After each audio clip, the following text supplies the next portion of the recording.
tureba uyu muhungu wo mu gihugu cy'abantu b'inyangamugayo, le pays des hommes intègres, Burkina Faso, from Ouagadougou. Dawo ni ugiye gutera kufa ikipe ya Peri. Abafana ba Peri amatsiko ni menshi, baravuga bati wabona kinyoye muri iminota ya nyuma. Natwe reka turebe Zamuro.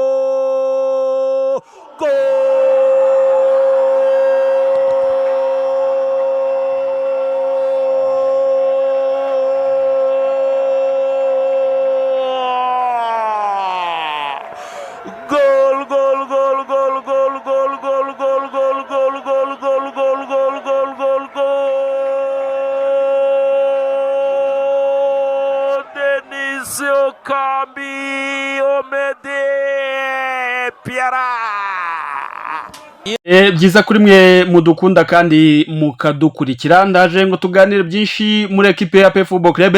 Rutahizamu Shehe Jibril Ouattara, inkuru nziza kuri we. Ese bimeze bitazagaruka ryari mu kibuga ku ruhande rwa ekipe ya Peri? Umukino baraye batsinze Gicumbi 2-1. Umutoza yaje kugira ibyo atangaza nyuma y'uyu mukino. Ibihembo bya Rwanda Premier League ku bakinyi bitwaye neza nabyo byaje kuba byongera. Uraza kumenya byinshi biri kuvugwa mu makuru mikino by'umwihariko hano mu Rwanda.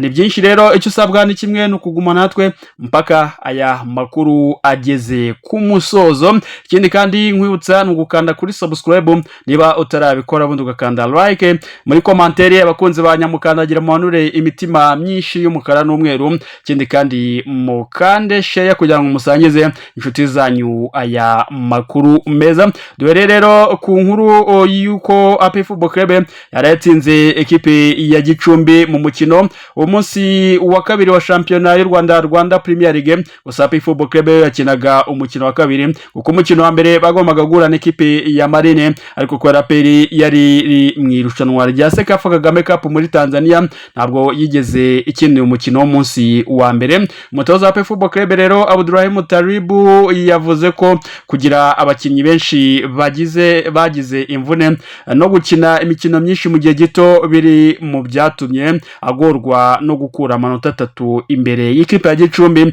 ndeko bayitsinze mu minota ya nyuma igitego cya kabiri cya Denis Omedi Lukambi, umukinnyi komoka mu gihugu cya Uganda. Mu gihe ku minota ya gatanu icyo cya mbere witwa William Togwimel mu Rutahizamu komoka mu gihugu cya Cote d'Ivoire rero wafunguye amazamu ku ruhande rwa ekipe ya Aprfc Football Club.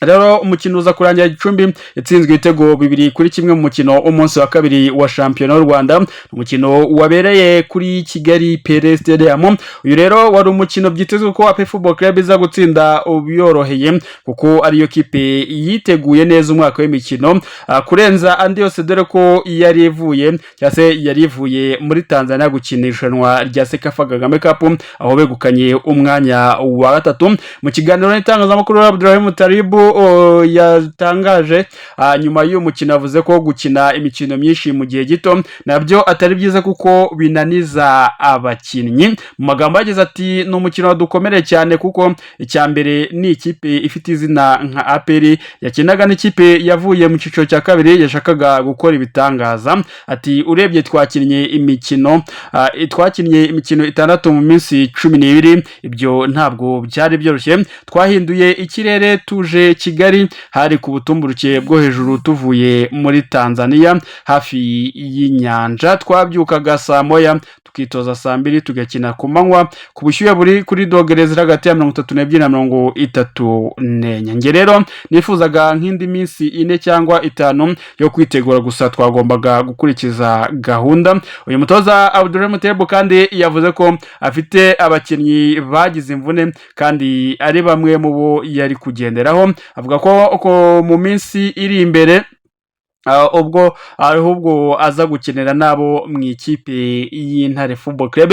Ati mfite abakinnyi 4 bafite uburwayi, ariko ibyo ntabwo mbireba kuko mfite intego muri Aprfc Football Club.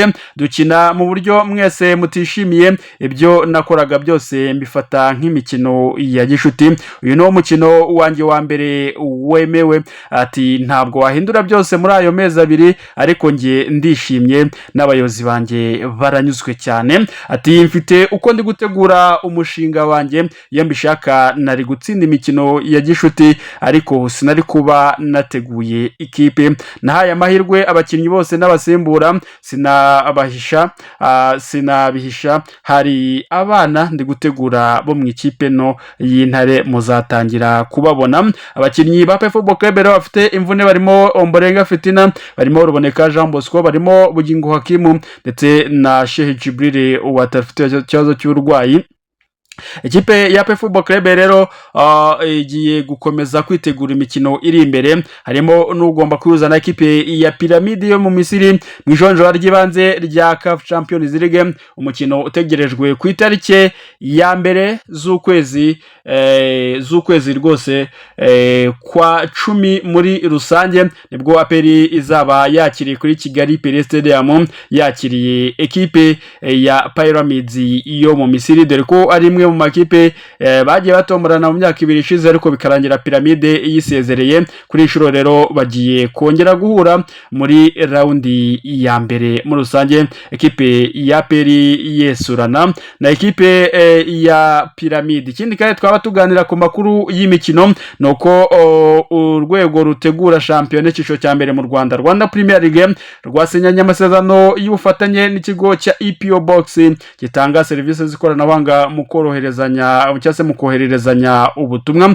Amasezerano yashyizweho umukono kuri uyu wa kane cyase ku munsi w'ejo ku wa kane tariki ya 18 z'ukwezi kwa 9 azamara umwaka umwe ndetse impande zombi zatangaje ko zizeye kungukira muri ubu bufatanye.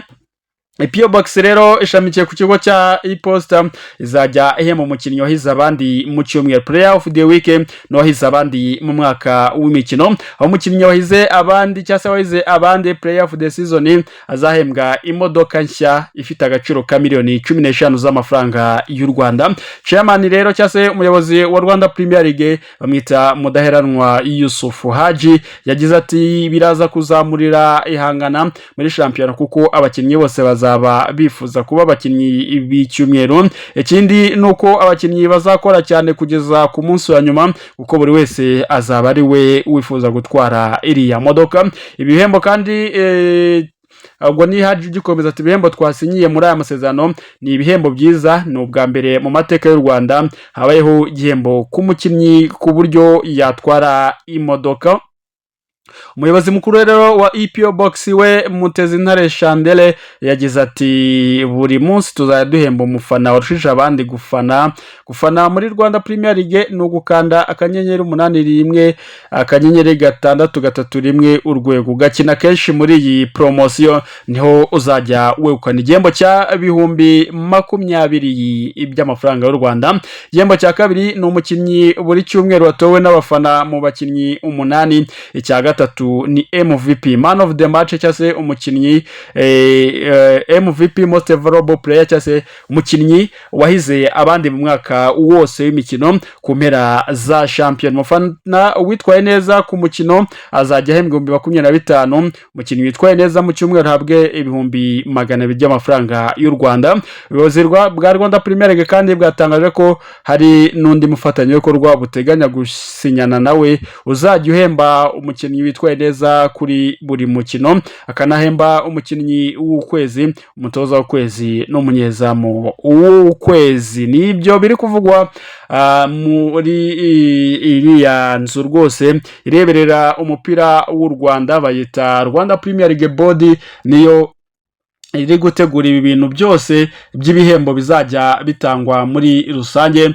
muri shampiyona yacu y'u Rwanda. Iyi sezo ya 2025-2026 tukaba twiteguye ihangana rikomeye cyane. Ikindi kandi turagaruka ku magambo y'umutoza nanone wa Peri aho yavuze ko yizeye ko mu byumweru 2 azaba yagaruye abakinnyi be 3 atarafite ku mukino batsinzemo Gicumbi kubera imvune n'uburwayi bari bafite. Abo n'imyugariro wo ku ruhande rw'uburyo bamwita Ombolenga Fitina umukinnyi ukina mu kibuga hagati Ruboneka Jean Bosco na Rutahizamu Sheikh Jibril watara. Mu kiganiro yagiranye n'itangazamakuru nyuma y'umukino wa shampiyona yatsinzemo iyo Gicumbi 1 ko Yagarutse yavuze ko Ombolenga Fitina yagize akabazo k'imvune akadakanganye mu ivi byatumye atanaboneka ku mukino w'umwanya wa 3 muri Sekafa Kagame Cup watsinzemo KMC 1-0 kuri Ruboneka we akaba yaragize hamstring aricyo cyatumye atagaragara mu bakinnyi bifashijwe ku mukino wa Gicumbi. Rutahizamu Jibril Atarawe yemeje ko yarwaye malaria ariko arimo koroherwa mu minsi ya vuba, nawe ngo araba yagarutse mu kibuga. Tarebo kandi yavuze ko uko abakinnyi ari batatu mu byumweru bibiri bose bazaba bagarutse, ndetse umukino wa piramide ngo bazaba bameze neza cyane bawiteguye bahagaze bwuma. Ikindi kandi reka mbabwire ko witwa Kalisa Adolphe cyase mwite kamarade wari umunyamabanga mukuru wa Ferwafa yahakanye ibyaharegwa, urubanza ruhita runasubikwa kuko atiteguye gukomeza kuburana bitewe nuko atigeze asoma dosiye yose imurega. Ni uyu munsi rero ku wa gatanu wa tariki 19 z'ukwezi kwa 9 nibwo Kalisa Adolphe bizwi nka kamarade yitabye urukiko rw'ibanze rwa Gasabo agiye kuburana kwifungwa n'ifungurwa by'agateganyo ku byaha akurikiranwa birimo kunyereza umutungo no gukoresha impapuro mpimbano. Kalisa Adolphe kamarade rero umucamanza mbere yo kumusomera ibyaha aregwa no gutangira kuburana yabanje kumusomera umwirondoro we kugira ngo yemeze niba ari wo yavuze ko ariye. Yamubwiye ko ubushinjacyaha bumukekaho ibyaha bibiri cyo kunyereza umutungo. Kamarade yase agira ati ntabwo nkemera na gato. Yamubwiye ko kandi bamukekaho guhimba no gukoresha inyandiko mpimbano. Kamarade wamoje niba abyemera yagize ati ntabwo mbyemera. Umucamanza yese aha umwanya ubushinjacyaha nabwo ngo buvuga icyo bushingiraho bumukekaho ibyo byaha.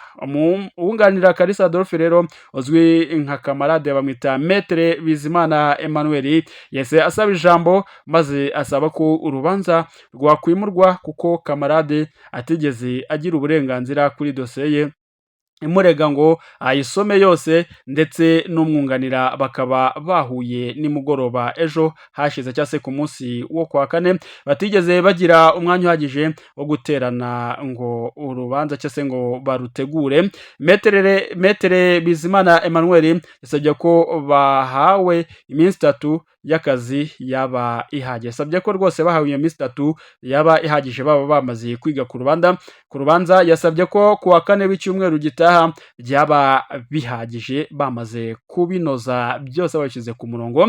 Ubushinjacyaha rero bwese butanga imbogamizi yuko mu cyumweru gitaha hari shampiyona y'amagare kugera ku rukiko byazagorana. Niho Maître Bizimana Emmanuel wunganira Kamarade yasabye ko rwashyirwa tariki ya 29 z'ukwezi kuwa 9 shampiyona y'amagare yarangiye, ariko urukiko rusanga nta mpamvu yo gutinza cyane urubanza rw'ifungwa n'ifungurwa ry'agateganyo ngo bazi ko iyo shampiyona ihari rero rugera cyase bazi ko iyo shampiyona ihari rero kugera ku rukiko bizakunda. Bafashe umwanzuro ko urubanza ruzaburanwa tariki ya 25 zo ku kwezi kwa 9 ku isaha y'isa 3 n'undi hariya ku rukiko rw'akarere ka Gasabo. Urukiko rero mu karere ka Gasabo hariya mu murenge wa Kibagabaga niho bazaba baburanisha kwifungwa n'ifungurwa ry'agateganyo kuri uyu wari umunyamabanga mukuru wa Ferwafa